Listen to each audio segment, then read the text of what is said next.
Ritakojmë së bashku në fleshin informativ. Qytetarët protestuan në ditën e 68 të revoltës pandalshme, duke shprehur vendosmërinë e tyre për të vjuar qëndresën deri në largimin e Edi Ramës dhe përmbushjen e të gjitha kërkesave të tyre.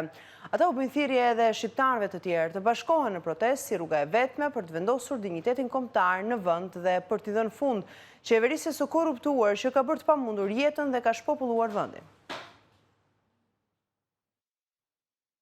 Këshilli Bashkianki i Klosit thirri një mbledhje të jashtëzakonshme pas protestave të vazhdueshme kundër zhbërjes së bashkisë dhe bashkimin me matin. Kryebashkiakja Valbona Kola tha se do të bëhen dëgjesa publike me qytetarët dhe ajo do të mbështesë çdo vendim të tyre. Këshilltarët propozuan dy ide: ndjekjen ligjore të rastit dhe protestat. Partia Demokratike kërkon hetime nga SPAK për tenderin prej 15 milion euro për blerjen e 3 avionëve për fikjen e zjarreve. Zëdhënësia për antikorrupsionin Genta Vangeli kërkon nga autoritetet anullimin e procedurës pasi legjislacioni shqiptar përmban të njëjtat klauzola penalitetesh për kompanitë e përfshirë në korrupsion.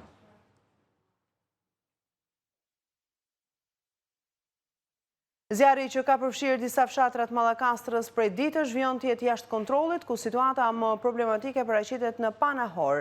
Zjarri ka marrë përmasa të mëdha, ndikuar nga era e fortë, temperaturat e larta si dhe bimësia e dëndur e masivit pyjor. Për izolimin e flakëve këtë mëngjes janë angazhuar në terren 40 trupa të forcave të armatosura, 4 mjete zjarfikse dhe 55 zjarfikës. Për shkak të shtrirjes së madhe dhe intensitetit të flakëve nga autoritetet vendore në Mallakastër ka nisur ndërhyrja nga ajri me helikopter.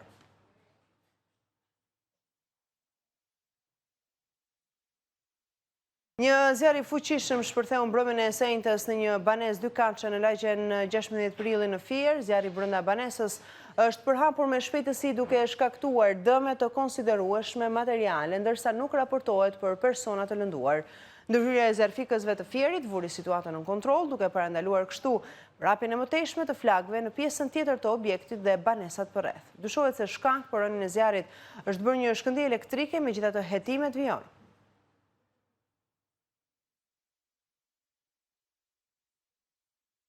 Policia e Marës ka shpallur në kërkim policor ish efektivin Ulian Shpataraku, ish zyrtari policor, një nga njerëzit më të afërt të ish kryepolicit Ilir Proda, është kallëzuar nga punojësit e një hoteli në zonën e Dërmiut, të cilët pretendojnë se janë kanosur dhe kërcënuar nga Shpataraku. Burimet bëjnë me dije se ky i fundit ka qenë me pushime në një hotel në Dërmi, por nuk i ka pëlqyer shërbimi dhe ka patur një konflikt verbal me kamarierin dhe administratorin.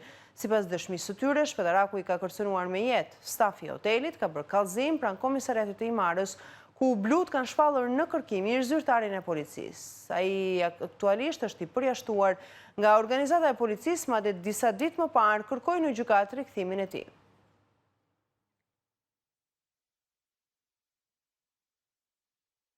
Seanca e konstituimit të Kuvendit Kosovës është shtyrë për kohë të pacaktuar nga kryesuesi Dehari me kërkesë të kryeministrit në detyrë Albin Kurti.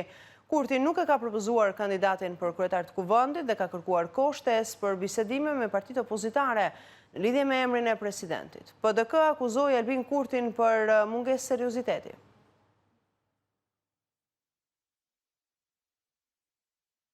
Irani paralajmëroi shtetet e Gjirit Persik se çdo sulm i ri i Shteteve të Bashkuara në territorin e tij do të shkaktonte hakmarrje kundër infrastrukturës kritike energjetike në të gjithë rajonin.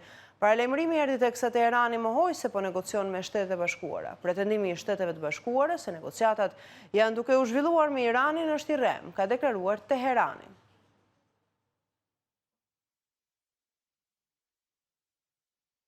Italia do të vendosë të 27 qytetet e saj kryesore nga Trieste në veri deri në Palermo në jug në alarmin më të lartë për temperaturat të larta, ndërsa vala e 4 të nxehtit që godet vendin këtë verë intensifikohet. Gjatë këtyre ditëve, të paktën 4 persona kanë humbur jetën si pasojë e temperaturave të larta.